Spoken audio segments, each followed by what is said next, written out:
السلام عليكم ورحمة الله وبركاته. الحمد لله نحمده ونستعينه ونستغفره ونؤمن به ونتوكل عليه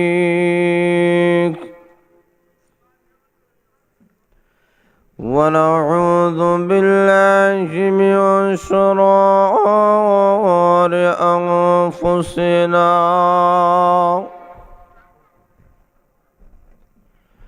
ومن سيئات أعمالنا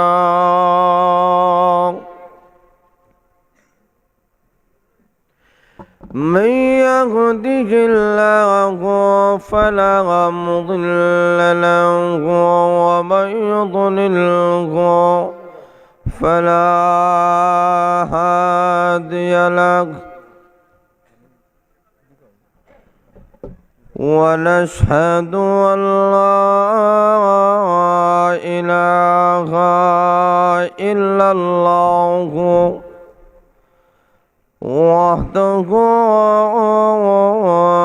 لا شريك له ونشهد أن سيدنا وسندنا وحبيبنا وشفيعنا ومولانا محمدا عبده ورسوله الذي أرسل إلى الناس كافة بشيرا ونذيرا وداعيا إلى الله بإذنه وسراجا منيرا.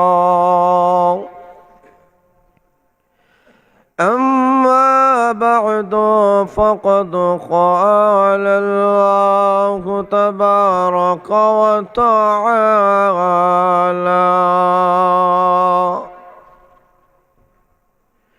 في كلامه المجيد والفرقان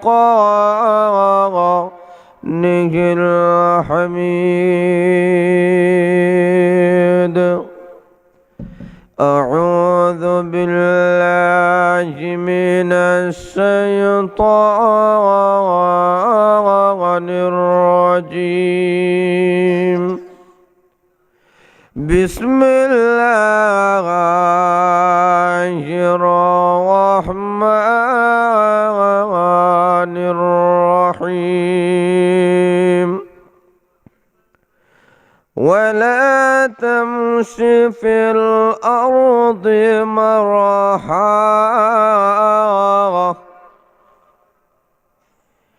إنك لن تخرق الأرض ولن تبلغ الجبال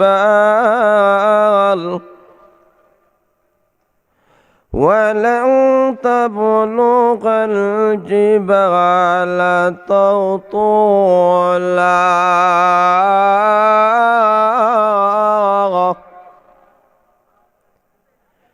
بارك الله لنا ولكم في القرآن العظيم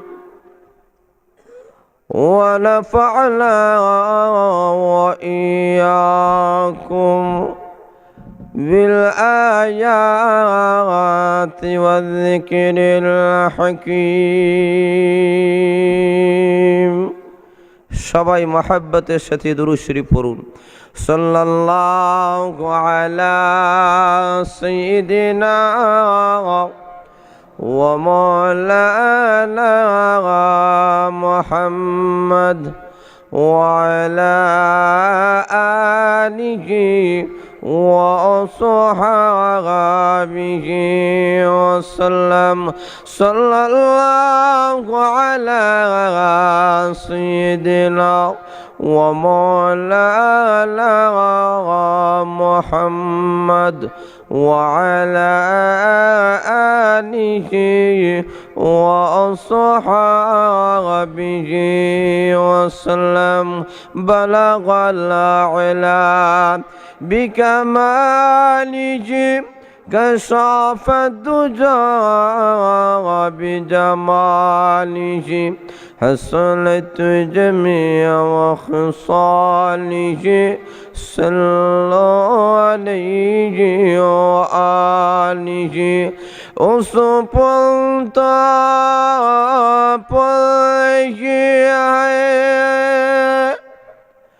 जिस पल मैं पानी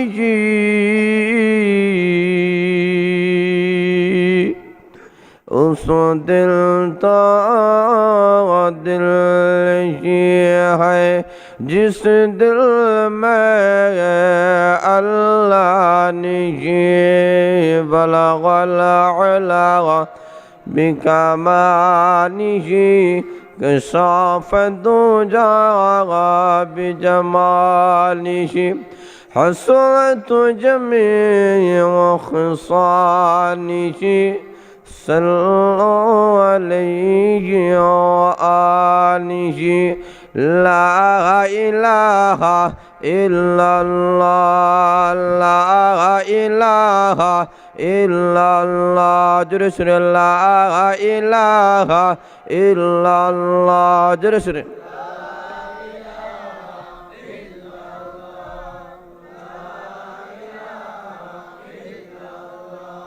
لا إله إلا الله لا إله إلا الله جرسر لا إله إلا الله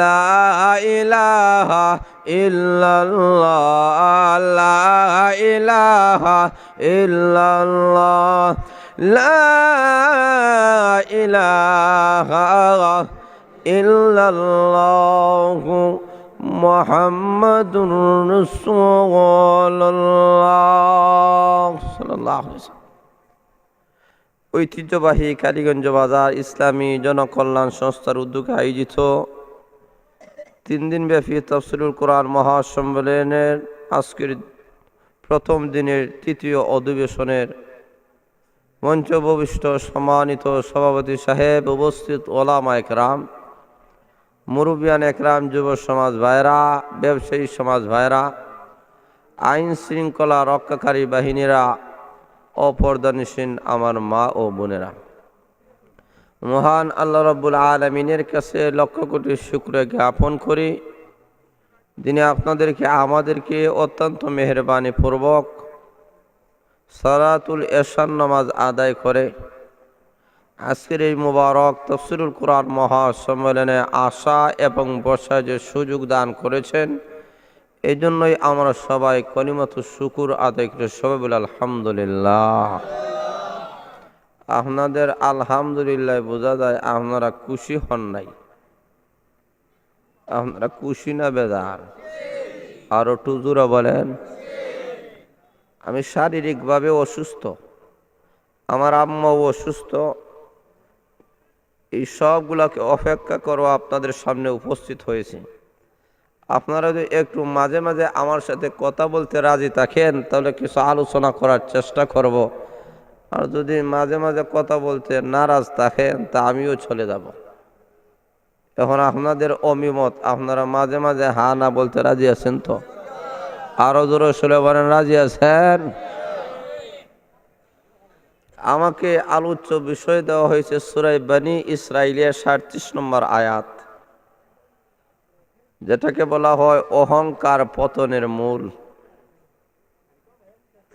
এই কথাটা আমাদের সমাজে যেমন প্রসিদ্ধ, এই কথাটাও কিন্তু বাস্তবতার সাথে মিল আছে। যখন ঠিক না বেঠি? আরো জোরে বলেন। অহংকার মানুষকে কখনো উন্নতির দিকে নিয়ে যায় না।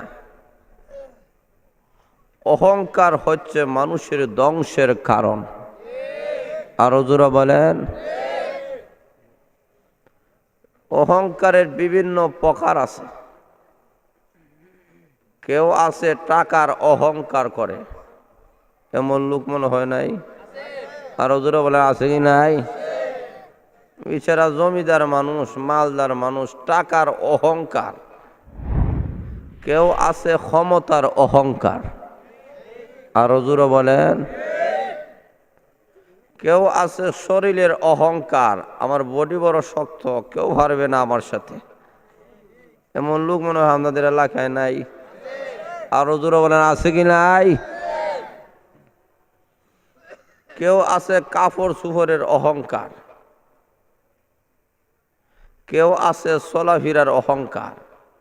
তার চলাফেরার বাপ ভঙ্গিতে বোঝা যায় যে আল্লাহর জমিন যে সে নামাইয়া দিবে। আরো জোরে বলেন।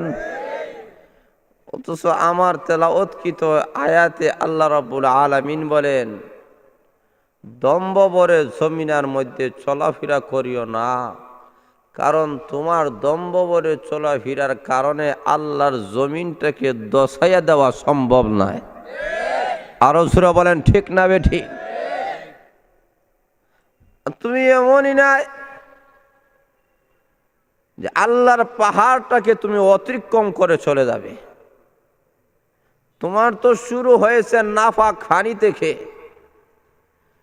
এসেছো একা, যাবে একা, মধ্যখানে তোমার হেটের ভিতরে আবর্জনা। আরো জোরে বলেন। একটা যুবক রাস্তা দিয়ে যায়, আল্লাহর ওলি ডাক দেওয়া হয়, যুবক রে, দম্ভ ভরে জমিনের মধ্যে চলাফেরা করিও না, কারণ তোমার পরিচয় আমার জানা আছে। যুবক ডাক দেওয়া হয়, আপনি কিভাবে চিনলেন বলেন তো দেখি, আমার বাড়ি কই? কই কয়, আমি কার ছেলে কার নাতি? এ তো কিছু বলতে পারবো না, কিন্তু তোমার আসল পরিচয় আমার কাছে জানা আছে। আরো যখন ঠিক না বে ঠিক? কি পরিচয়?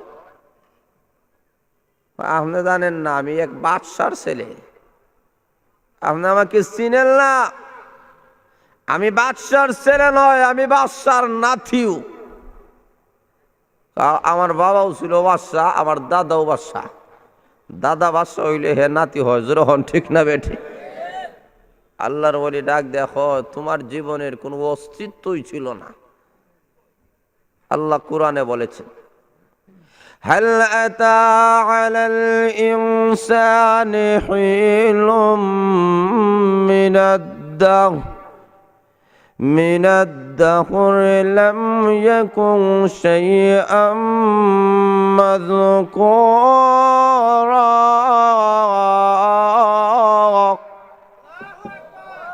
আল্লাহ বলেন, তোমার জীবনের এমন একটা উল্লেখযোগ্য সময় ছিল, যুগ ছিল, যখন তুমি পৃথিবীর মধ্যে উল্লেখযোগ্য কোনো বস্তুই ছিল না। আরো জোরা বলেন ঠিক না বেঠি? রে যুবক, যে জমিনে দম্ভ বড় অহংকারের সাথে তুমি চলাফেরা করো, তোমার পরিচয় তুমি জেনে নাও। তুমি এসেছো এই দুনিয়ার মধ্যে একা, যাইবেও তুমি একা। দুনিয়াতে তোমাকে আল্লাহ সৃষ্টি করেছেন লাফাক এক ফোঁটা পানি থেকে, যে পানির নাম সমাজের মানুষের কাছে উল্লেখ করা যায় না। আরো জোরা বলেন। এমন একটা নাফাক পানি থেকে মহান আল্লাহ তোমাকে সৃষ্টি করেছেন, যেই নাফাক নাম উল্লেখ করা যায় না। ওই নাফাক পানি থেকে যেই জিনিস তৈরি হয়েছে, এই জিনিসটাও নাফাক। জোরা বলেন ঠিক না বেঠি? আল্লাহ বলেন নুতফা থেকে তোমাকে আল্লাহ সৃষ্টি করেছেন। নুতফা যেমন লাফাক, নুতফা থেকে যে আল্লাহ আলাকা সৃষ্টি করেছেন, রক্তের টুকরা রক্ত আল্লাহ সৃষ্টি করেছেন, জমাট বাঁধা রক্ত। এই রক্তগুলা ফাক না নাফাক? আরো জোরে বলেন। রে যুবক, ওই পানিটা ছিল না পাক। যে পানি যখন প্রকাশ হয়ে যায়, এই সময় মানুষের উপরে গোসল সুন্নত হয়ে যায়। আপনারা জিন্দা না মুর্দা আল্লাহ জানে। এই পানি বাইরে হইলে গোসল করা সুন্নত। কালীগঞ্জ বাজারের সমস্ত লোকের জন্য সুন্নত না ফরজ? আরো জোরে বলেন। আমি একটু টেস্ট করতে চাই আপনাদেরকে। আপনারা জুসে বলেন না হুশে বলেন? যদি জুস রাখে, জুসে বললে না হুশে বলতে হবে। কারণ জোরে বলেন ঠিক না বে ঠিক? কারণ কালীগঞ্জ বাজার তাফসির মাহফিল আমার ছাত্র জমানা থেকে আমরা শুনে আইছি, সেই সময় থেকে শুনতাম। কাজে আমি জানি আপনারা কোরআন হাদিসের তাফসির শুনতে শুনতে আপনারাও এক ধরনের মুফাসসিরে কোরআন হয়ে গেছেন। আরো জোরে হন ঠিক না বে ঠিক? আপনারা শুনতে শুনতে আশা করা যায় মুফাসসিরে কোরআন হয়ে গেছে। আপনাদের মতোই আমি একজন ছাত্র। জোরে হন ঠিক না বে ঠিক? এখন আসুন, এই নাফাক পানি থেকে যে রক্ত হলো, এই রক্তটাও নাফাক। রক্ত যেই জায়গায় লাগে সেই জায়গাকে নাফাক করে দেয়। আল্লাহ বলেন সেই নাফাক বিন্দু থেকে, পানি থেকে আল্লাহ তোমাকে সৃষ্টি করেছেন। এটাই হলো তোমার সূচনা। আরো জোরে বলেন। রে যুবক, ওই নাফাক পানি থেকে মহান আল্লাহ রাব্বুল আলামিন তোমাকে সৃষ্টি করেছেন। আবার তোমার পেটের ভিতরে তুমি যে এখন চলাফেরা করো, পেটের ভিতরে কিন্তু যা আছে সবগুলা নাফাক। আরো জোরে বলেন ঠিক না বে ঠিক? এই কারণেই নামাজের মধ্যে যে কোনো মানুষ যদি রোজা অবস্থায় অথবা নমাজি অবস্থায় যদি মুখ ভরিয়া বমি করে, তার নমাজ থাকবে? আরো জোরে বলেন। তুলে বুঝে গেলা তোমার পেটের ভিতরে যা কিছু নিয়ে তুমি বহন করো, এইগুলা কিন্তু নাফাক। আবার কবর জগতে যখন তোমাকে রাখা হবে, তোমার কোনো অস্তিত্বই থাকবে না, হাড্ডি গুড্ডি কোনো কিছু থাকবে না, সবগুলা মাটির সাথে মিশে যাবে। এটাই হলো তোমার শুরু এবং শেষ এবং মধ্যখানের পরিচয়। এমনি যুবক ডাক দিয়ে বলে, আল্লাহর ওয়ালি গো, আমি আর দেরি করতে চাই না। এতদিন পর্যন্ত আমার পরিচয় আমি বুঝতে পারি নাই। আমি মনে করতাম আমি বাদশার ছেলে, বাদশার নাতি। এখন আমার আসল পরিচয় প্রকাশ হয়ে গেছে। এই জমিনে আমি আর দম্ভ বলে চলব না। আল্লাহর ওলি গো, আপনার হাত মোবারকে হাত রেখে আমি তওবা করলাম। বাকি জিন্দেগির জন্য আমি অহংকার ছেড়ে দিলাম। দুনিয়াতে কোনো মানুষ সত্যিকার অর্থ যদি বুঝে যে এই জমিন সৃষ্টি করেছেন আল্লাহ, আমাকে সৃষ্টি করেছেন আল্লাহ, সেই লোকটা জমিনে দম্ভ বলে চলতে পারে না। আর ওজুর হন ঠিক না বে ঠিক? কারণ তুমি যে অঙ্গ প্রত্যঙ্গ নিয়ে অহংকার করো, এই অঙ্গ সৃষ্টি করেছেন কে? আর ওজুরে বলেন। যখন গুনার কাম শুরু হয়ে গেছে, এমনি দেওয়াল থেকে আওয়াজ জারি হয়ে গেছে, দেওয়ালে কথা বলে। সুবহানাল্লাহ নাই মনে হয়? আরো জোরে বলেন না সুবহানাল্লাহ। যদি বলতাম একবার সুবহানাল্লাহ হইলে 100 টাকা দেওয়া হইতো, তাহলে সুবহানাল্লাহ জোরে ছুটত। জোরে হন ঠিক না বে ঠিক? গুনার কাজ যখন শুরু হয়ে গিয়েছে, এমনি দেওয়ালের আওয়াজ আল্লাহ জারি করে দিয়েছেন। দেওয়াল ডাক দিয়ে বলে, রে যুবক যুবতীরা, আজকে যেই যৌবনের ধারণায় গুনার কাজ করতেছ, আমি আসলেই দেওয়াল ছিলাম না, আমি একটা বাদশার চক্ষু ছিলাম। আরো জোরে বলেন। বাদশার চক্ষু দিলা, দেওয়াল হইল কিভাবে? বলে শুনে নাও, এই পৃথিবীতে এমন একজন বাদশা ছিলেন, যেই বাদশা হওয়ার কারণে উনি অহংকার করছেন, আত্মগরিমা দেখাইতেন। জমিনে যখন চলাফেরা করেন বোঝা যায় জমিন দশাইয়া দিবে। এমন কিছু বাদশাহিয়ত আমাদের সমাজে আছে কি নাই? আরো জোরে বলেন। কিন্তু শুনে নাও, ওই বাদশাহ যখন মারা গিয়েছে, তখন আমি চক্ষু তার সঙ্গে কবর জগতের বাসিন্দা হয়ে গেলাম। কিছুদিন যেতে না যেতে ওই কবরের মাটি আমি চোখকে গিলে ফেলেছে, গ্রাস করে নিল। আস্তে আস্তে আমি চক্ষু মাটি হয়ে গেলাম। ওই মাটি রেখে ইট ভাট্টাওয়ালারা ইট কারখানায় নিয়ে গেল এবং আমাকে আগুনে পুড়াইয়া ইট বানাইয়া আজকে দেওয়ালের সাথে মিশাইয়া দিয়েছে। আরো জোরা বলেন। তুলে শুনে নাও, ওই বাদশা আমি চক্ষু গিলিয়ে বড় অহংকার করত, চোখের ইশারায় এমন ভাবে চলতো বোঝা যায় তার চোখের ইশারায় গোটা পৃথিবী চলবে। কিন্তু শুনে নাও, এই চক্ষুটাও চিরকাল থাকে না। এই চোখের অহংকার আজকে দেওয়ালের সাথে মিশে গিয়েছে। জোরা বলেন ঠিক না বেটি? এইভাবে এই পৃথিবীতে আল্লাহ রাব্বুল আলামিন আয়াত জানাইয়া দিয়েছেন, ও দুনিয়ার মানুষেরা, দুনিয়ার মধ্যে যখন চলাফেরা করবা অহংকারের সাথে চলাফেরা করিও না। কারণ অহংকারের সাথে চলাফেরা করলে তোমার অহংকারে জমিনটাকে দশাইয়া দেওয়া সম্ভব হবে না। তো কিভাবে তুমি চলবে? আল্লাহ রাব্বুল আলামিন সূরা ফুরকানের আয়াতের মধ্যে মহান আল্লাহ তুলে ধরেছেন।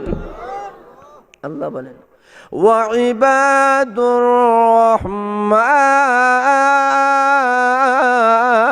রহমান আল্লাযীনা ইয়ামশুনা আলাল আরদি হাওলা। আল্লাহ বলেন, আমার প্রিয় বান্দাদের যত গুণ আছে এর মধ্যে একটা গুণ হলো আল্লাযীনা ইয়ামশুনা ইলাল আরদি হাওলা। এরা যখন জমিনের মধ্যে ভ্রমণ করবে তখন নম্রতা এবং ভদ্রতার সাথে চলাফেরা করবে। জোরে সুরে বলেন সুবহানাল্লাহ। একটু জিকির করেন লা ইলাহা ইল্লাল্লাহ। জোরে সুরে লা ইলাহা ইল্লাল্লাহ।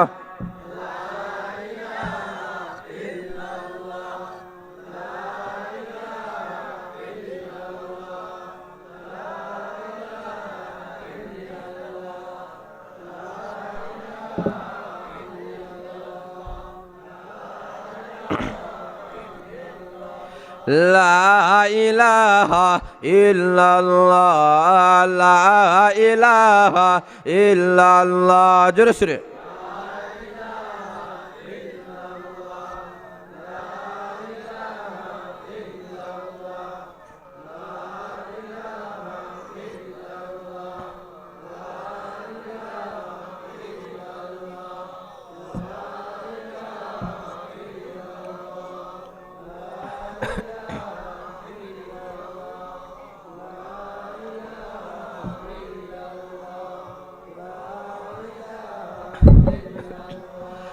লা ইলাহা ইল্লাল্লাহু মুহাম্মাদুর রাসূলুল্লাহ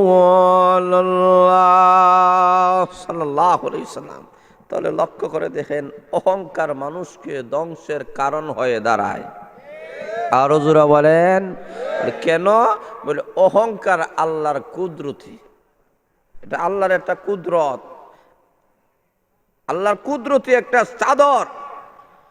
এই অহংকার কোনো মানুষের পক্ষে শোভা হয় না। এই কারণে ইসলামের দৃষ্টিতে অহংকার করা কবিরা গুনাহ। আরো আসতে বলেন ঠিক। কবিরা গুনাহ মানে ছোট গুনাহ। পিছনের এরা কথা বলেন না। আরো জোরে হন, ছোট না বড়? আরো জোরে বলেন। আপনাদেরকে নিয়ে আমি একটু কথা বলতে চাই, কারণ তাফসীর মাহফিলের জন্য কিছু হা না বলেন তাহলে কিভাবে আপনারা শুনতেছেন না বুঝতেছেন এটা বোঝা যাবে না। এই কারণে মাঝে মাঝে আপনাদেরকে টেস্ট করার জন্য এরকম উল্টাপাল্টা বলি, যখন ঠিক না বেঠে। অহংকার করা এটা কবিরা গুনাহ, কারণ এটা আল্লাহ কুদরতি একটা চাদর, এটা একমাত্র আল্লাহর জন্য শোভা হয়, আল্লাহই করতে পারেন, কোনো মানুষের জন্য এটা শোভা হয় না। কোনো মানুষ যদি অহংকারের বেশ ধারণ করে, অহংকার দেখায়, সেই মানুষ নিশ্চিত পতন হয়ে যাবে। যারা বলেন ঠিক না বেঠি, পতন অনিবার্য।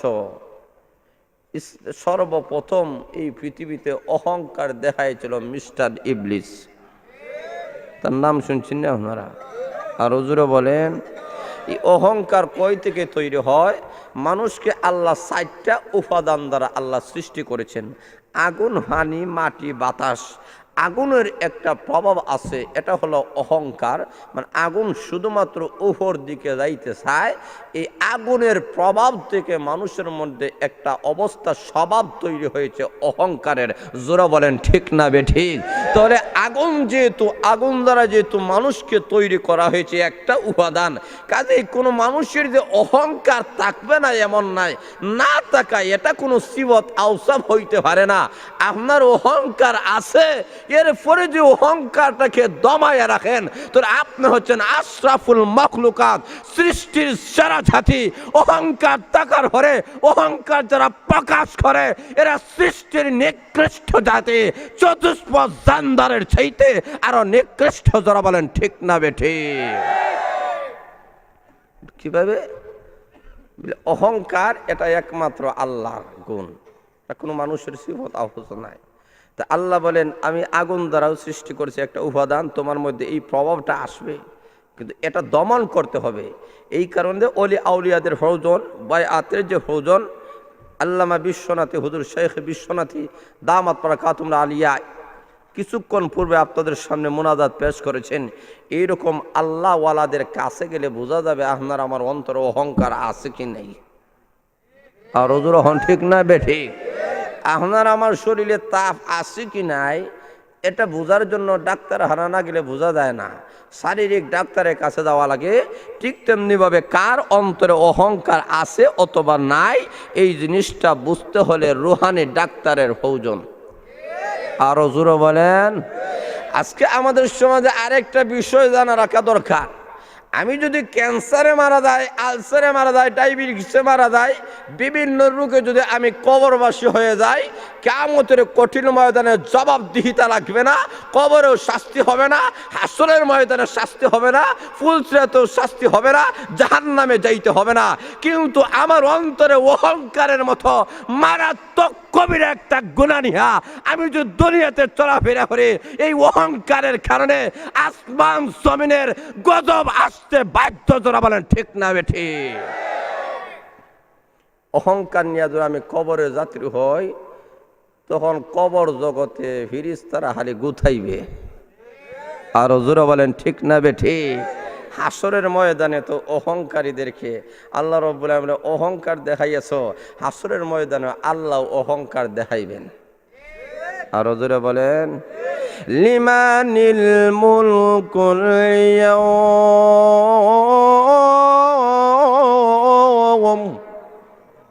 হাসরের ময়দানে আল্লাহ বলবেন আজকের দিনের রাজত্বের মালিক কে? আর জোরে বলেন। হাসরের ময়দানের আল্লাহ রাজত্বের মালিক, দুনিয়ার মালিক বুশ, ওবামা, আবু জেহেল, আবুল আহাব, ফেরাউন, হামান, সাদ্দাদ। আরো জোরে বলেন। কিন্তু আল্লাহ বিশেষভাবে কিয়ামতের কথা আল্লাহ তুলে ধরেছেন যে এই দিন সকল অহংকারের দাঁত ভাঙ্গা জবাব দেওয়ার জন্য আল্লাহ বলবেন মালিক ইয়াউমিদ্দিন। আরো আসতে বলেন ঠিক? আরো জোরে বলেন মালিক ইয়াউমিদ্দিন।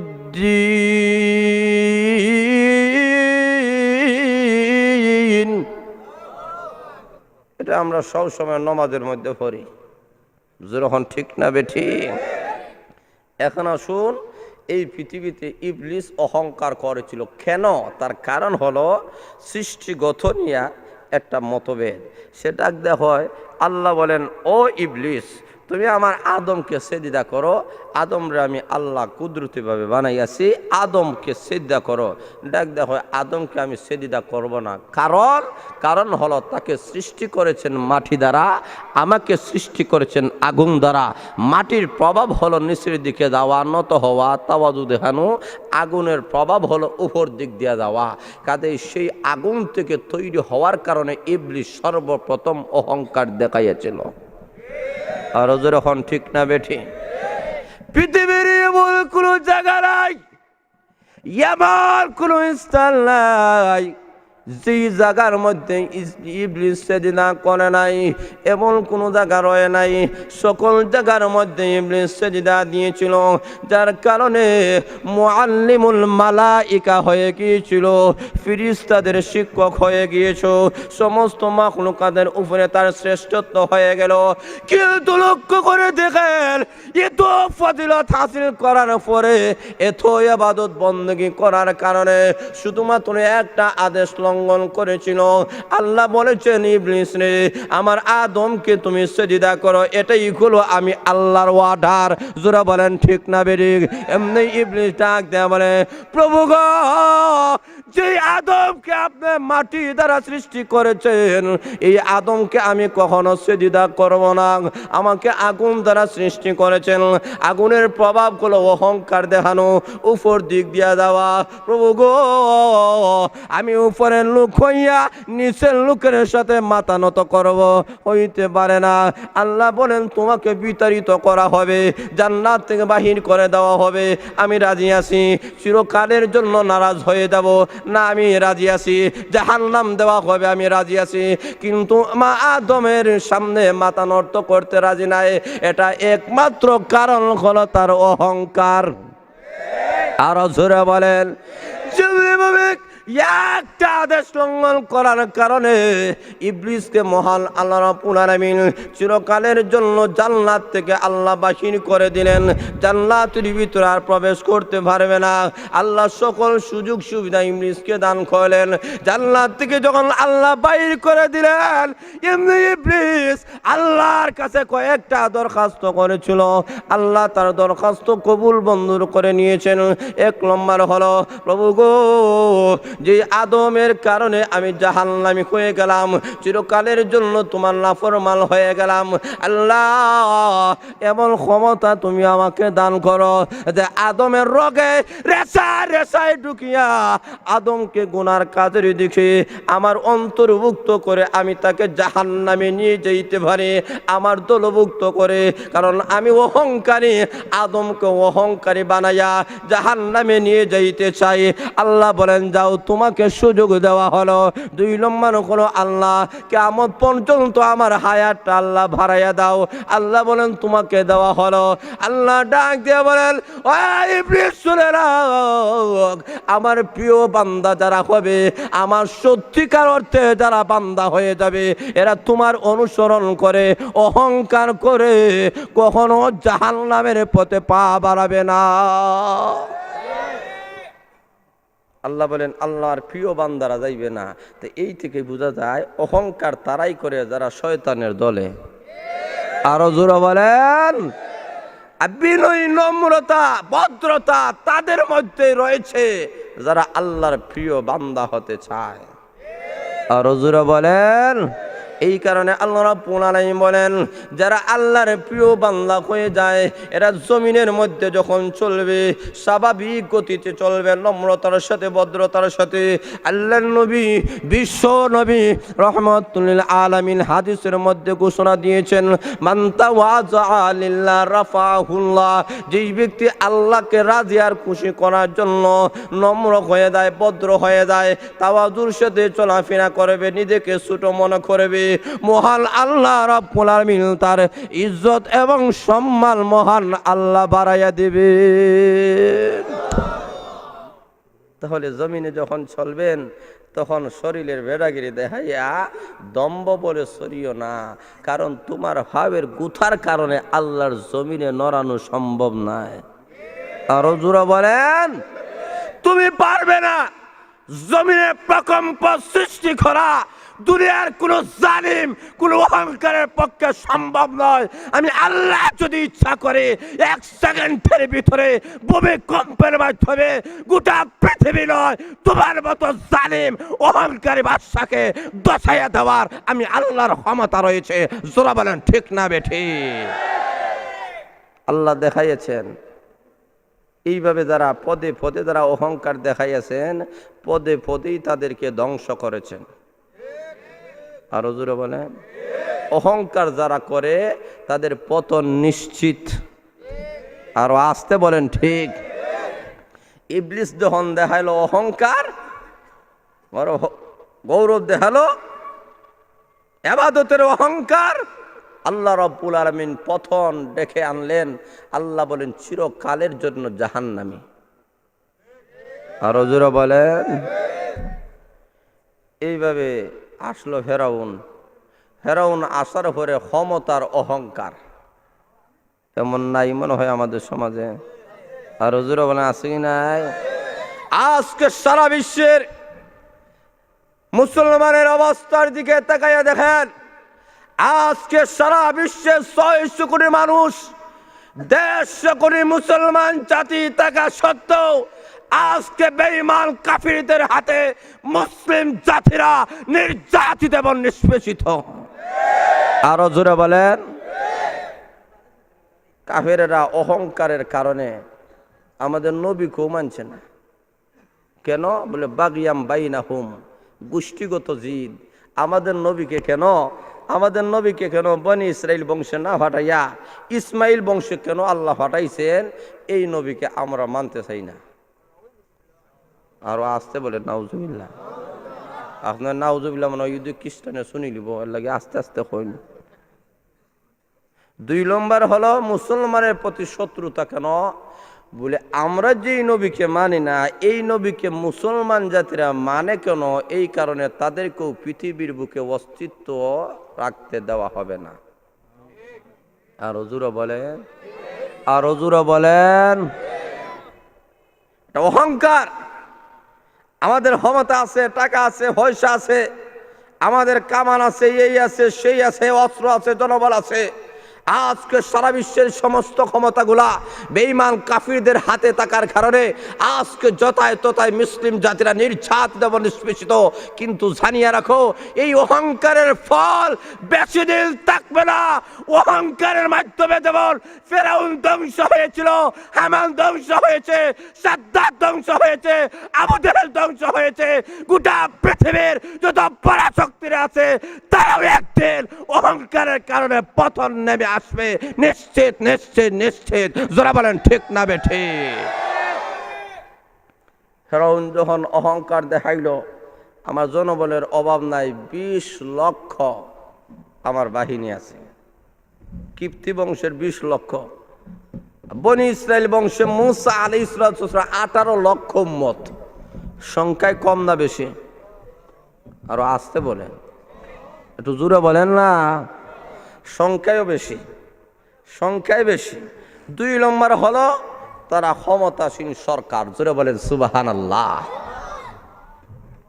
আমাদের হাতে ক্ষমতা, ফেরাউনের ক্ষমতা 400 বছর পর্যন্ত ক্ষমতায় অধিষ্ঠিত ছিল। আরো আসতে বলেন, আরো জোরে বলেন। 400 বছর পর্যন্ত ক্ষমতায় ছিল। একদিনও তার হেডে গন্ডগোল দেখা দেয় নাই, মাথাও ব্যথা হয় নাই। আল্লাহ রাব্বুল আলামিন 400 বছর পর্যন্ত ক্ষমতায় তাকার হরে তার মনে মনে ধারণা আইলো, এখন তো এই দেশের মধ্যে আমার ভক্ত ছাড়া কেউ নাই। এখন নিজের দাবি করেছে আমি খুদা। হুজুর বলেন, এই খুদা দাবি করছে কোন কারণে? অহংকারের কারণে। জোরে বলেন ঠিক না বেঠিক? আরো জোরে বলেন ঠিক না বেঠিক? তখন এমন ভাবে জুলুম নির্যাতন শুরু করে দিল তার অহংকারের কারণে। 400 বছর পর্যন্ত আমার হাতে ক্ষমতা, আমার কথার দেশের জনগণেরা বসে ওঠে, আমি যা বলি তাই হয়ে যায়। আমাকে জনগণেরা খোদা দাবি করেছে, খোদা দাবি করছি, আর জনগণেরাও আমাকে মেনে নিয়েছে, আমার বংশের লোকেরা মেনে নিয়েছে। কাজে আমি যা ইচ্ছা তাই করব। তখন বনি ইসরাইলের উপরে যখন একের পর এক নির্যাতন করা শুরু করে দিয়েছে, আল্লাহ রাব্বুল আলামিন বলেন তখনই পতনের ঘন্টা আল্লাহ বাজাইয়ে দিয়েছেন। আর হুজুরা বলেন ঠিক না বেঠিক? তখন লক্ষ্য করে দেখেন মূসা আলাইহিসসালাতু ওয়াসসালামকে আল্লাহ বললেন 18 লক্ষ উম্মতকে নিয়ে এই দেশ থেকে পলায়ন করো, হিজরত করো। উনি রাত্রেবেলায় রওনা করছেন হিজরত করতে। এমনি পিছন দিক দিয়া ফেরাউন বাহিনীরা যখন শুনছে ওরা পলায়ন করতেছে, তো এদেরকে পলায়ন করার সুযোগ দেওয়া যায় না। পিছনে দাওয়া আসছে, একের উটের উপরে সোয়ার হইয়া, গুড়ার উপরে সোয়ার হইয়া পিছন দিক দিয়া যায়। তারা মনে মনে ভাবে অহংকারের কারণে জমিনটাকে দশায় দিবে। আল্লাহ বলেন জমিনটাকে দশায় দিতে পারবে না, তোমাদের এই নীল নদীর পানি দ্বারা সুবানু দেওয়া হবে। আরো জোরে হন ঠিক না বেঠিক? যতই অহংকারের সাথে যায় জমিনটাকে বুঝে দশাইয়া দিবে, মুসলমানদেরকে নিষ্পেষিত করে দিবে, মূসা আলাইহিসসালাতু ওয়াসসালামের ক্ষমতা দুলিশাত করে দিবে। আল্লাহ বলেন যতই কদম গুড়ার সামনের দিকে বাড়ে ততই পতনের ঘন্টা বাজতে থাকে। জোরে বলেন ঠিক না বেঠিক? এমনি সামন দিক দিয়ে যাইতে যাইতে নীল নদী, মূসা আলাইহিসসালাতু ওয়াসসালাম বলেন আল্লাহ কি হলো, এখন কি করা যায়? উম্মতেরা হয় মূসা নবী আপনার পক্ষে তাকেও আমরা বড় বিপদ পড়ছি, কারণ এখন সব মানুষ কিন্তু উলামায়ে কেরামের পক্ষে থাকতে চায় না। আর হুজুর হন ঠিক না বেঠিক? উলামায়ে কেরামের কাছে তাহলে বড় বিপদ, সিফা হওয়া লাগবে। দুনিয়া তো সিফা হাইমু, আখিরাতে কি আছে আল্লাহ জানে। এই কারণে উলামায়ে কেরামের পক্ষে থাকতে চায় না। আমি বলতে চাই পৃথিবীর মধ্যে আল্লাহ রাব্বুল আলামিন টুপিওয়ালা পায়জামাওয়ালাদেরকে সব সময় বিজয়ী দান করেছেন। আরো আসতে বলেন। মূসা আলাইহিসসালাতু ওয়াসসালাম বলেন এখন তো আমরা ধরা পড়ে যাব। যেইভাবে তারা আসতেছে আমাদেরকে তো এখন একেবারে জ্যান্ত অবস্থায় মেরে ফেলবে, এখন কি করা যায়? মূসা আলাইহিসসালাতু ওয়াসসালাম তাকায় দেখেন সামন দিক দিয়েও নদী, ডাইনেও পাহাড়, বামেও পাহাড়, পিছন দিক দিয়ে ফেরাউনের বাহিনীরা। কি করা যায়? এমনি আল্লাহু আকবার। মূসা আলাইহিসসালাতু ওয়াসসালাম বলেন কেউ না তাহলে আল্লাহ আমার সাথে আছেন। আরো আসতে বলেন সুবহানাল্লাহ। আল্লাহ বলেন মূসা আলাইহিসসালাতু ওয়াসসালাম আঘাত করো পাথরের মধ্যে। আর হুজুর হন সুবহানাল্লাহ। এমনি উম্মতেরা বলেন ও মূসা নবী আপনি করেন কি? এতদিন মনে করতাম আলিম উলামারা বড় জ্ঞানী গুণী বুদ্ধিজীবী, এখন দেখা যায় আলিম উলামাদের মাথার মধ্যে কোনো কিছু নাই। আর হুজুর হন ঠিক না বেঠিক? বলে না বুঝেও ঠিক, কিন্তু না বুঝেও ঠিক ঠিক বুঝছেন নি কিছু? বলে না। বলে তারা বলে যে আল্লাহ তো আপনার যদি বাড়ি মারতে হয় তো হাতরে ফানির মধ্যে বাড়ি না মাইরা আল্লাহ তো হয়তো আসলে ফেরাউনের হল্লার মধ্যে বাড়ি মারার লাগে। জোর হন ঠিক না বেঠিক? ও মূসা নবী নিয়ম ছিল ওই ফেরাউনের মাথার মধ্যে আঘাত করা যাতে তাদের মাথার মগজটা দ্বিখণ্ডিত হয়ে যায়, কিন্তু ফেরাউনের মাথার মধ্যে হল্লার মধ্যে আঘাত না করিয়া এই হানির মধ্যে এই হাতরের মধ্যে আঘাত করেন। ব্যাপারটা বুঝলাম না, মোল্লারা এমনই হয়। জোর হন ঠিক না বেঠিক? আল্লাহ রাব্বুল আলামিন বলেন এটার নাম মুআজিজা। সুবহানাল্লাহ নাই? আর হুজুর বলেন বলে মুআজিজা কাকে বলা হয়? বলে যেটা নবী রাসূলগণের মাধ্যমে অলৌকিক যেই ঘটনা ঘটানো হয় এটার নাম মুআজিজা। জোরে বলেন ঠিক না বেঠিক? আর আল্লাহর মাধ্যমে অলৌকিক যেই ঘটনা ঘটানো হয় সেটার নাম কুদরত। ওলি আউলিয়াদের মাধ্যমে অলৌকিক যেই ঘটনা ঘটানো হয় সেটার নাম কেরামত। আর জোরে বলেন। এখন আল্লাহ বলে একটা, কিন্তু বাস্তবতার সাথে কোনো মিল নাই। আল্লাহ বলেন জানো না এটা আমার মূসা নবীর মুআজিজা। আরো আসতে বলেন সুবহানাল্লাহ। এমনি মূসা আলাইহিসসালাতু ওয়াসসালাম লাঠি দ্বারা যখন আঘাত করেছেন আল্লাহ রাব্বুল আলামিন বলেন মূসা নবী গো যেখানেই আপনি নবীর ক্ষমতা শেষ সেখান থেকেই আমি আল্লাহর ক্ষমতা শুরু হয়ে যায়। আরো আসতে বলেন সুবহানাল্লাহ।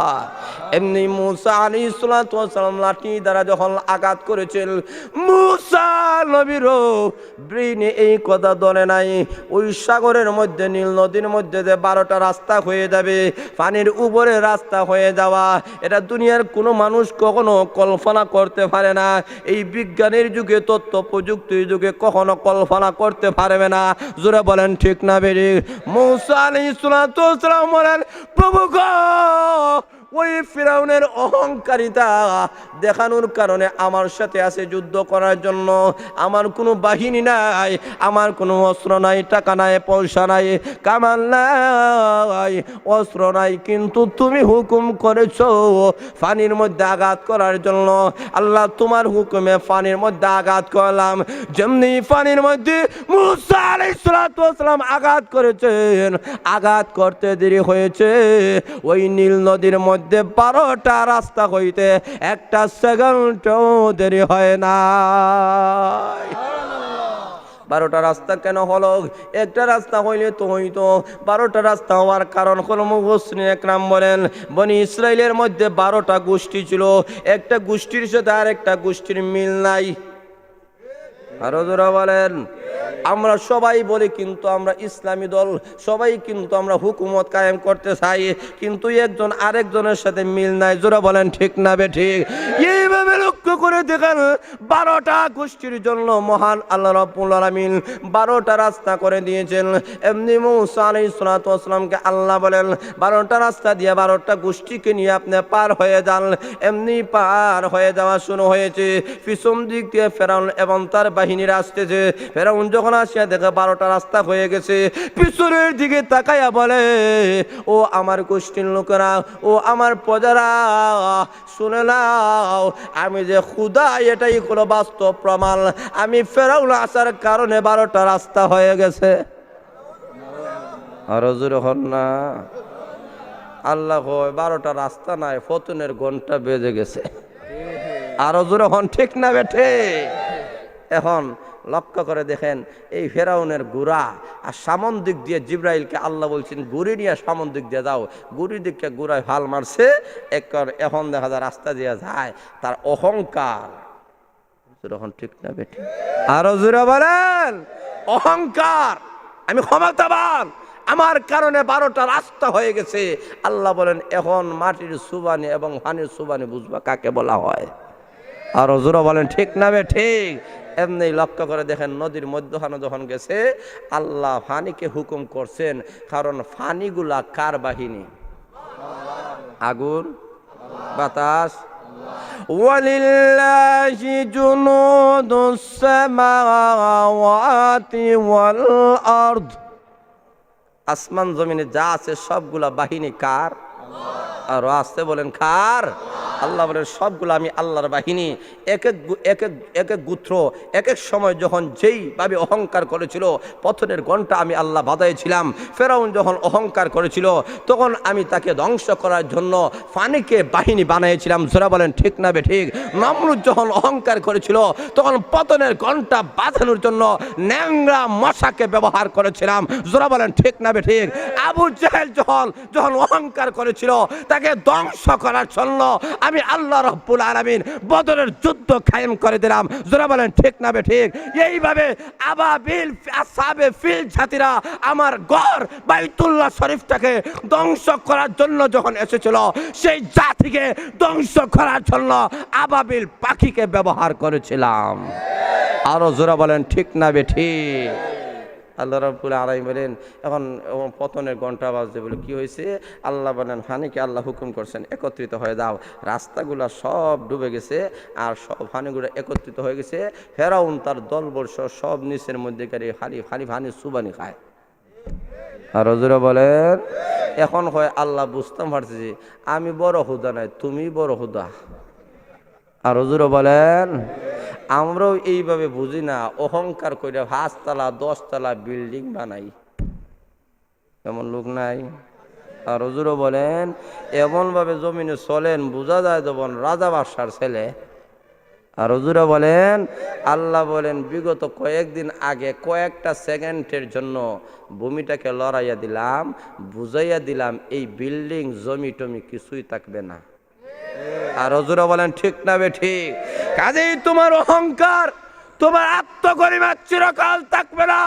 ফেরাউনের অহংকার যেমন পানির সাথে ধূলিসাৎ হয়ে গিয়েছে, আজকেও সারা বিশ্বে যারা ক্ষমতা পাওয়ার পরে ক্ষমতার লোভে, টাকা পয়সার লোভে আজকে যারা ক্ষমতা দেখায়, অহংকার দেখায়, তাদের পতন নিশ্চিত। যারা বলেন ঠিক না বেঠিক?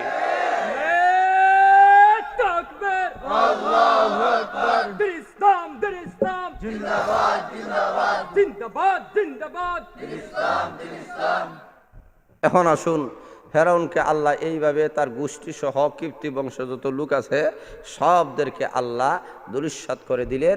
ফেরাউনের লাশটা এখনো পর্যন্ত আছে। আর যখন ঠিক না ঠিক? আল্লাহ বুঝাই দিতে চান 400 বছর পর্যন্ত রাজত্ব করার পরে তার লাশটা যদি এমন হয়, আর তুমি কয়েক বছরের ক্ষমতা হইয়া যদি লাফালাফি করো, তো তোমারও অবস্থা 12টা জায়গাতে 13টা হবে, এটা নিশ্চিত। আর জোরা বলেন ঠিক না ঠিক? এইভাবে আল্লাহ বলেন কারণ অহংকার দেখাইয়াছিল, সম্পদের অহংকার। আর জোরা বলেন, আল্লাহ বলেন দশাইয়া দিচ্ছেন, খালি নিচের দিকে যায়। আরো জোরে বলেন, আরো জোরে বলেন। এইভাবে লক্ষ্য করে দেখেন, আবু জেহেল কম অহংকার দেখা নাই, কোরআন মানে না। তাহলে বোঝা গেল যাদের অন্তরে অহংকার আছে এই সমস্ত মানুষ ইসলামী বিধিবিধান কোরআন হাদিস মানতে চায় না। আরো জোরে বলেন ঠিক না ঠিক? আল্লাহ বলেন যারা মানে না এক দলকেও আমি আল্লাহ তো মোহর মাইরা দিছি, কিয়ামত পর্যন্ত বুঝান। কচু ভাতার মধ্যে পানি দিলে যেমন ঢুকবে না, এদেরকে কিয়ামত পর্যন্ত ওয়াজ নসিহত করলেও এরা বুঝবে না। এমন কিছু লোক আছে কি নাই? এর মধ্যে আবু জেহেল, ফেরাউন, হামান, সাদ্দাদ। আল্লাহ বলেন আবু তালিব, আবুল আহাব বিশ্বনবী কি কম ওয়াজ করছেন? যখন কম ওয়াজ করছেন, অনেক ওয়াজ করছেন। আল্লাহ বলেন নবী ওয়াজ করেন, ফাযাক্কির ইন নাফাআতিয যিকরা সায়াযাক্কারু মান ইয়াখশা ويتجنبها الأشقى الذي يصلى النار الكبرى। আল্লাহ বলেন নবী আপনি ওয়াজ করেন, ওয়াজের দায়িত্ব আপনারে দিছি, আপনি দারোগা নন। যখন ঠিক না বেরিয়ে লাস্তা আলাইহিম বিমুসাইতির, আপনার দারোগা নয়, পুলিশ নয়, আর্মি নয়, র্যাব নয়, আপনি পুলিশ নয়। দুনিয়ার কোন আইন আইন আইন নিয়ে যেমনভাবে ক্ষমতা দেখায়, এইভাবে ক্ষমতা দেখাইয়া মানুষদেরকে নামাজি দিনদার বানানো, এই কারণে আমি আল্লাহ ফাটাই নাই। আপনি ওয়াজ নসিহত তাফসীর করতে থাকেন, যাদের কপালে হেদায়েত আছে তারাই হেদায়েত পাবে। যারা বলেন ঠিক না বেঠিক? কারা হেদায়েত পাবে? বলে যারা ওই বড় ভয় করবে, জাহান্নামের আযাবটাকে যারা ভয় করবে, আল্লাহ বলেন বড় শাস্তিটাকে যারা ভয় করবে, এরা অটোমেটিকলি এমনি হেদায়েতের পথে আসবে, অহংকার ছেড়ে দিবে। আর যখন ঠিক না বেঠিক? আল্লাহ রাব্বুল আলামিন বলেন কিন্তু যাদেরকে মোহর মাইরা দিছে একদল আছে কি নাই? আগে ছিল, এখনো আছে। যতই ওয়াজ নসিহত করেন আমরা মানতাম চাই না, কারণ এদের উদ্দেশ্য হলো 9 মণ ঘিউ হবে না, গোরাও নাচবে না। আর হুজুরে বলেন এদের সম্পর্কে আল্লাহ বলেন খাতামাল্লাহু আলা কুলুবিহিম ওয়া আলা সামইহিম ওয়া আলা আবসারিহিম গিশাওয়া ওয়ালাহুম আযাবুন আযীম।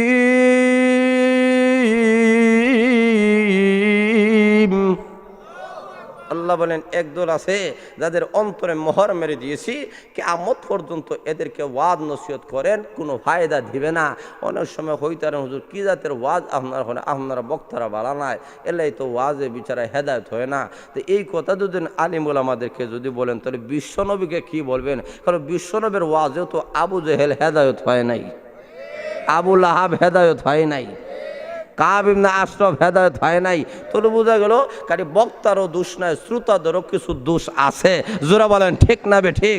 তাহলে লক্ষ্য করে দেখেন, বক্তা এবং শ্রোতার মধ্যে যদি নিয়ত সহি থাকে তখন এই আলোচনার মাধ্যমে অবশ্যই ফায়দা দিবে। তাহলে লক্ষ্য করে দেখেন, আল্লাহ রাব্বুল আলামিন বলেন অহংকার পতনের কারণ।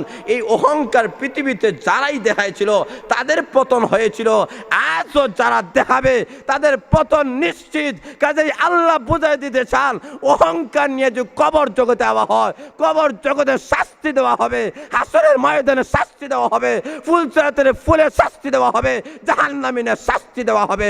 জোরা বলেন ঠিক না বে ঠিক? কাজেই দুনিয়া থেকে যদি আসতে হয় আল্লাহওয়ালাদের হাত ধরে অহংকারের এই আত্মগরিমাটা সারিয়া আসেন, তাহলে তুমি শ্রেষ্ঠ জাতি হয়ে যাবে। আর জোরে বলেন ঠিক না বে ঠিক? অহংকার যাদের অন্তরে থাকে না, এই সমস্ত মানুষকে মর্যাদা আল্লাহ বাড়ায় দেয়। লক্ষ্য করে দেখেন, জুনাইদ বুগদাদি রহমতুল্লাহ আলাইহি এত বড় ফয়লোয়ান ছিলেন, বিশ্বের এমন কোন দেশ নাই যেই দেশে ওনার নাম শুনছে না, ওনার চিনে না। এক নামে ওনাকে চিনে, উনি বড় ফয়লোয়ান, বীর পুরুষ। যুদ্ধের মধ্যে ওনার সাথে কেউ হারে না, কুস্তি হইরা কেউ হারে না। একদিন বিশ্বনবী রহমতুল্লাহ আলাইহি বংশের একটা দুর্বল লোক, খাইতো পারে না, কিভাবে যে দিনাতি ফাত করে। এখন প্রতিযোগিতা কার সাথে? জুনাইদ বুগদাদি রহমতুল্লাহ আলাইহির সাথে, ওনার সাথে হবে। তোমার কুস্তি হবে, যে বিজয়ী হবে তাকে পুরস্কার দেওয়া হবে। সেটাকে সুবর্ণ সুযোগ মনে হয়ে গেছে, আমি অংশগ্রহণ করি। আর জুনাইদ বুগদাদি রহমতুল্লাহর সাথে কুস্তি করার আগে কানে কানে হইয়া দিছে, আমি কিন্তু নবীর বংশের লোক। আরো আসতে বলেন সুবহানাল্লাহ। ও জুনাইদ বুগদাদি, তোমার সুনাম সুখ্যাতির কোনো অভাব নাই, দুনিয়ার সব মানুষ তোমাকে এক নামে চিনে। কিন্তু এই মুহূর্তে তুমি যদি বিজয় গ্রহণ করো, টাকা পয়সা লইয়া যাইবা, কিন্তু আমি নবীর বংশের মানুষ কিন্তু উপবাস থাকবো।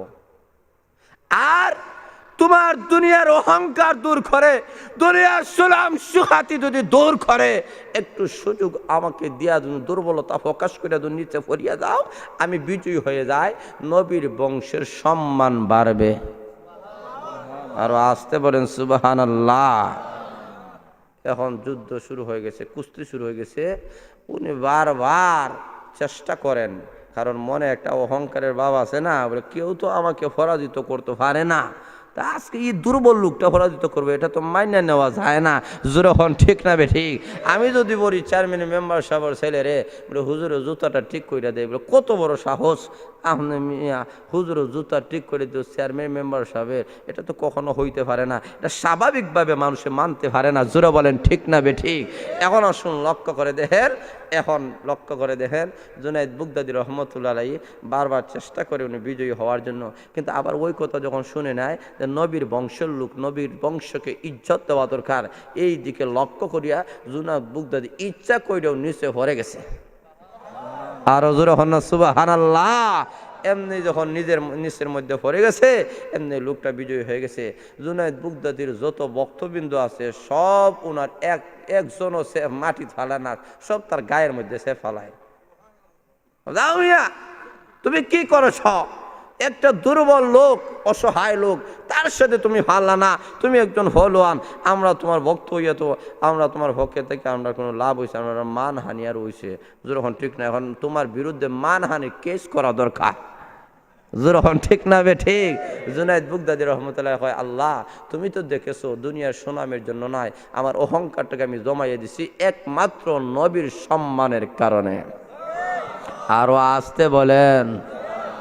রাত্রে বেলায় চিন্তা ভাবনা কইরা টেনশন কইরা ঘুমাইছে, স্বপ্ন যুগে বিশ্ব নবীর সঙ্গে সাক্ষাৎ। আর হজুরে হন্না সুবহানাল্লাহ। রে জুনাইদ বুগদাদি, আমি নবীর বংশের লোকটাকে তুমি বড় ইজ্জত দিয়েছ, বড় সম্মান দিয়েছ, তোমার অহংকারটাকে তুমি দমায়া রেখেছ, লোক দেখানোর মনোভাবটা গোপন রেখেছ, আর আমি নবী বংশের লোকটাকে ইজ্জত দিয়েছ। আমি বিশ্ব নবী এখন তোমাকে ঘোষণা দিলাম, আজ থেকে তুমি বাহ্যিক পলোয়ান নয়, আজ থেকে আমি নবী ঘোষণা দিলাম গোটা পৃথিবীবাসীর জন্য তোমাকে আধ্যাত্মিক রাহবার বানাইয়া দেওয়া হলো। এখন তুমি অলিকুল শিরোমণি, এখন তুমি আধ্যাত্মিক জগতের রাহবর, কারণ তোমার অহংকার দমন করেছ। কেন করেছ? মান তাওয়াজা আলিল্লাহ রাফাআহুল্লাহ, যেই ব্যক্তি আল্লাহর রাস্তায় আল্লাহকে রাজি খুশি করার জন্য নিজেকে ছোট মনে করবে, দমায়া রাখবে, অহংকার করবে না, মহান আল্লাহ রাব্বুল আলামিন তার ইজ্জত সম্মান কমাইয়া দেন। আরো জোরে বলেন, মহান আল্লাহ রাব্বুল আলামিন তার ইজ্জত সম্মান বাড়ায় দেয়। ওই দিক থেকে জুনাইদ বাগদাদী রহমাতুল্লাহ আলাইহি এত বড় আল্লাহর ওলি হয়ে গেলেন। সেই জুনাইদ বাগদাদী রহমাতুল্লাহ নাম তখনও ছিল, আজও পর্যন্ত আছে, কিয়ামত পর্যন্ত এক নামে ওনাকে চিনবে। আরো জোরে হন, ঠিক না বেঠিক? সেই জুনাইদ বাগদাদী রহমাতুল্লাহ আলাইহি একদিন রাস্তা দিয়া যায়, হঠাৎ করে দেখেন একটা চোরকে ফাঁসির কাস্টে ঝুলাইয়া হত্যা করা হইতেছে। এমনি চোখের পানি ফালাইয়া কান্দে। লোকেরা বলে, ও জুনাইদ বাগদাদী শুনে নাও, জুনাইদ রে, ওই সুরের অবস্থা দেখে তুমি কেন কান্দো? এমনি জুনাইদ বাগদাদী বলে, আমার আফসোস হয় আমি কেন ওই সুরের মতো হলাম না। ভক্তবৃন্দরা বলে, ওগো আল্লাহর ওলি, আপনার চোখ শ্রেষ্ঠ আল্লাহর ওলি, আপনার জবান তার একটা শোভা পায় না, আপনি সুরের মতো কেন হবেন? এমনি আল্লাহর ওলি ডাক দিয়ে বলেন, তার কারণ হলো, শুনে নাও, আমার ভিতরে বিন্দু পরিমাণ কোনো অহংকার নাই। আরো জোরে বলেন, বলে কিভাবে অহংকার নাই? তার কারণ হলো ওই সুরের কাছ থেকে আমি শিক্ষা গ্রহণ করতে চাই। জোরে বলেন, ঠিক না বেরি? একটা মুসির কাছ থেকে শিক্ষা গ্রহণ করেন আল্লাহওয়ালারা, সাধারণ মানুষের কাছ থেকে আল্লাহওয়ালারা শিক্ষা গ্রহণ করেন। কিন্তু আমাদের অহংকারের কারণে আমরা বড়দের কাছ থেকে আমরা শিক্ষা নিতে চাই না। আরো জোরে বলেন, ঠিক না বেঠিক? অমুকের ছেলে অমুক, উনি ইমাম হয়েছেন, ওনার কথা কি আমার মানা লাগবো? ওই তো পারে না। কিন্তু লক্ষ্য করে দেখেন, আল্লাহর ওলি জুনাইদ বাগদাদী রহমাতুল্লাহ বলেন, তার কাছ থেকে আমার শিক্ষা গ্রহণ করেছি। কি শিক্ষা? বলে, ওই চুরুটা চুরি করার কারণে সরকার সর্বপ্রথম তার ডান হাত কেটে দিয়েছে, এরপরেও চুরির অভ্যাস ছাড়ে নাই। এরপরে আবার যখন চুরি করেছে, সরকার তার বাম পাও কেটে দিয়েছে। আবার যখন চুরি করেছে, সরকার তার বাম হাত কেটে দিয়েছে। আবার যখন চুরি করেছে, সরকার তার ডান পাও কেটে দিয়েছে। এরপরেও চুরির অভ্যাস ছাড়ে না, এবং যখন চুরি করে নিয়েছে, এখন সরকার তার ফাঁসির কাস্টে ঝুলাইয়া তাকে হত্যা করতে চায়। লক্ষ্য করে দেখেন ভাইয়েরা, এইভাবে যখন তাকে হত্যা করতে চায়, এরপরেও যখন কোনার অভ্যাস ছাড়ে না, তাহলে লক্ষ্য করে দেখেন, একটা চোর খারাপ কাজ করতে গিয়া জীবন পর্যন্ত বিসর্জন করে দিয়েছে, অটল থেকে গিয়েছে। কিন্তু আমি কেমন আল্লাহওয়ালা হলাম, কেমন আল্লাহর ওলি হলাম, এখনো পর্যন্ত আল্লাহর বিধিবিধান পালন করতে গিয়া, আল্লাহর দ্বীনের জন্য, কোরআনের জন্য, বিশ্ব নবীর জন্য এখনো পর্যন্ত আমি রক্ত দিতে পারলাম না, এখনো পর্যন্ত আমার গলা কাটতে পারলাম না। এই আফসোসে আমি চোখের পানি ফালাইয়া কান্দি। উপস্থিত জনগণেরা বলে, ও জুনাইদ বাগদাদী, আর দেরি করতে চাই না। এত বড় তাওয়াজু যেই ব্যক্তির অন্তরে রয়েছে, এত বড় আল্লাহওয়ালা যেই লোকটা, ওই লোকটা যে আল্লাহর ওলি, আমাদের আর সন্দেহ নাই। ওগো আল্লাহর ওলি, আপনার হাতটা বাড়াইয়া দেন। এই মুহূর্তে হাতে হাত রেখে আমরা তওবা করলাম, বাকি জিন্দেগির জন্য আমরা আল্লাহওয়ালা হয়ে গেলাম। তাহলে লক্ষ্য করে দেখেন, জুনাইদ বাগদাদী রহমতুল্লাহ একটা সুরের কাছ থেকেও শিক্ষা নিতে পারে। জোরে বলেন, ঠিক না ঠিক? ইমাম আবু হানিফা রহমতুল্লাহ মযহবের ইমাম, সাইরো মযহবে সাইরো ইমামের মধ্যে সবচেয়ে বড় ইমাম। সমস্ত দুনিয়ার মানুষের ইলিম যদি এক জায়গায় রাখা হয়, আবু হানিফার বিন্দু পরিমাণ সমান হবে না। জোরে বলেন, ঠিক না ঠিক? সেই আবু হানিফা রহমতুল্লাহ কুত্তা কিভাবে বালিগ হয় এটা উনি শিখছেন। জোরে বলেন, কুত্তার কাছ থেকে। জোরে বলেন সুবহানাল্লাহ। আল্লাহ রাব্বুল আলামিন আলামিন বলেন এইভাবে যারা অহংকার করে, অহংকার যারা করে এই সমস্ত মানুষের পতনের ঘণ্টা বেজে যায়। আল্লাহ রাব্বুল আলামিন বলেন ওয়ালা তামশি ফিল আরদি মারহা, আল্লাহ বলেন জমিনের মধ্যে অহংকারের সাথে দম্ভ ভরে এই জমির মধ্যে তুমি চলাফেরা করিও না, কারণ তোমার অহংকারে জমিন দসবে না। জোরে বলেন ঠিক না বে ঠিক? দম্ভ ভরে চলিও না। কি বলেছেন আল্লাহ বলেন নমাজ ভরো, 5 বেলা যদি নমাজ ভরো এই লোকটার ভিতরে অহংকার থাকতে পারে না।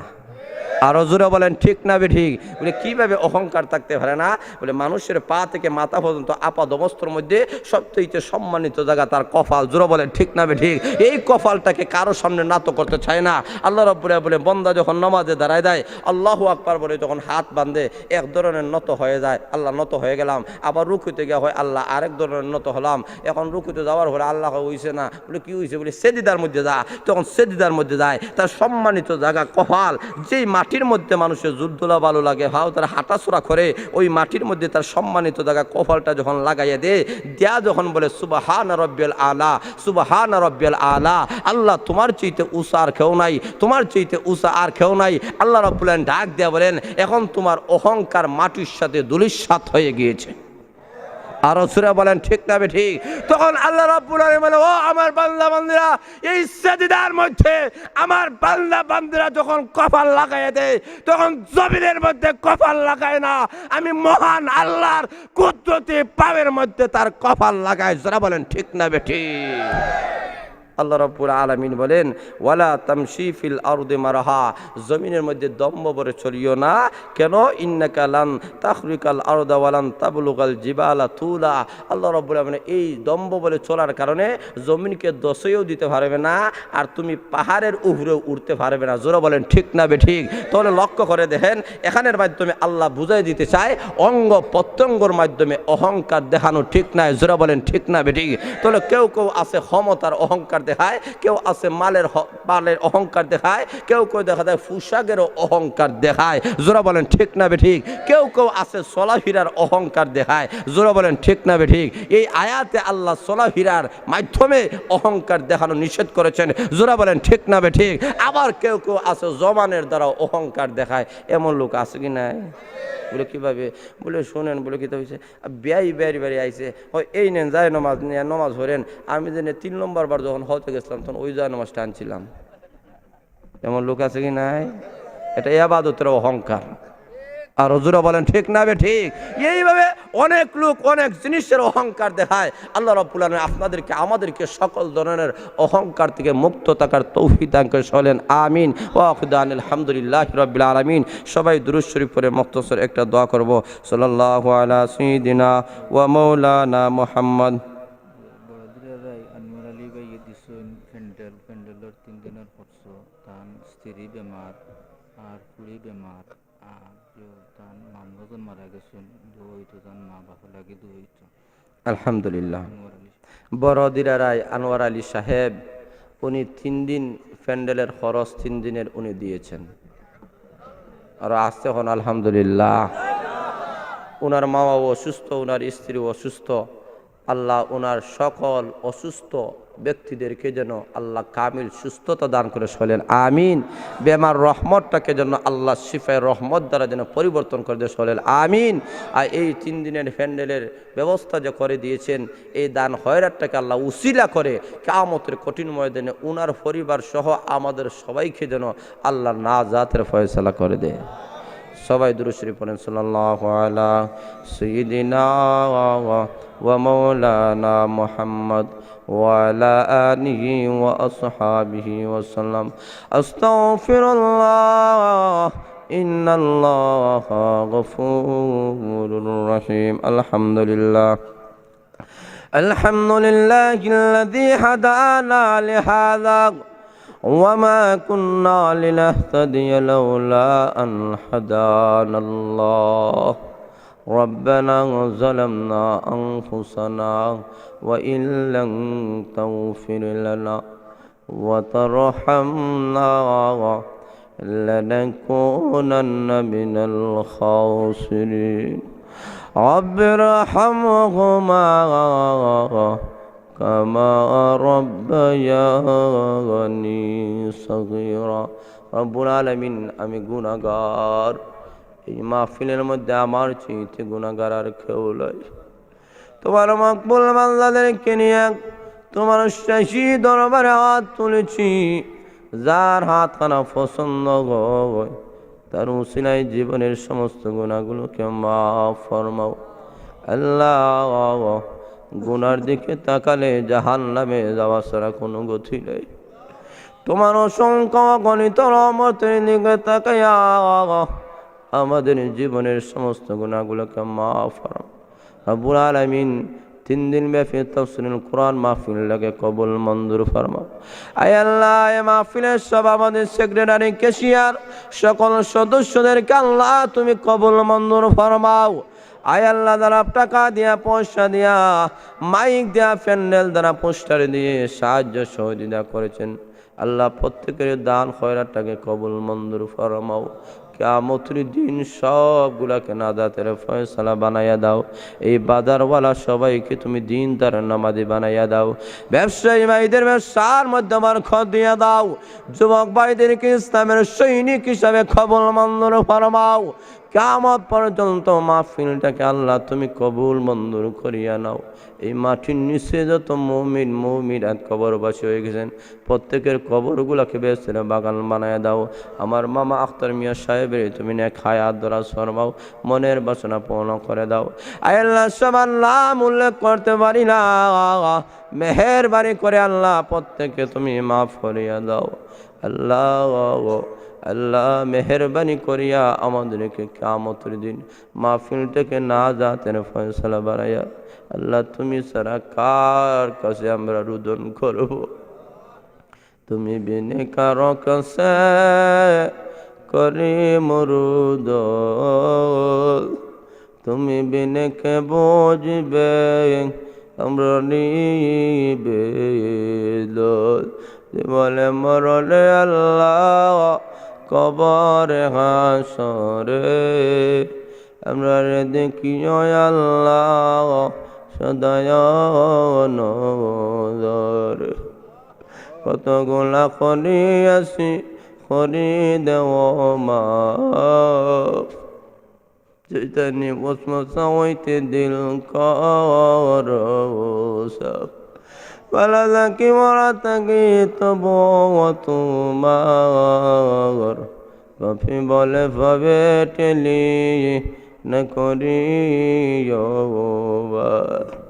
কত আইলা কত গেলা ববের জন্ম লইয়া, মইরা গেলে কেউ লাগি আসবে ফিরি।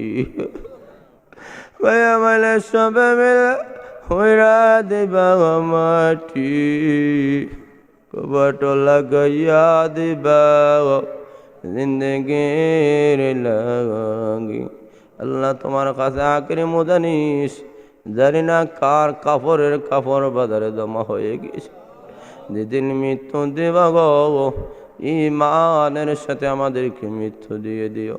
আমাদের জবান থেকে উচ্চারণ করে দিও লা ইলাহা ইল্লাল্লাহু মুহাম্মাদুর রাসূলুল্লাহ।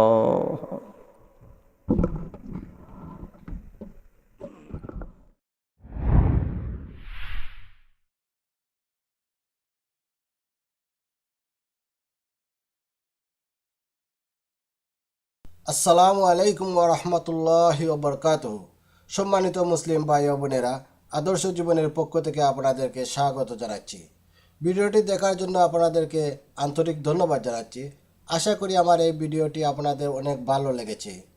আমার আরও নতুন নতুন ইসলামিক ওয়াজের ভিডিও দেখতে হলে দয়া করে আমার চ্যানেলটি সাবস্ক্রাইব করুন। সাবস্ক্রাইব করলে অটোমেটিকলি আমার ভিডিও আপনাদের কাছে চলে যাবে। প্লিজ লাইক, কমেন্ট এবং শেয়ার করে আমাকে মতামত জানিয়ে উৎসাহিত করবেন। জাযাকুমুল্লাহ খাইর।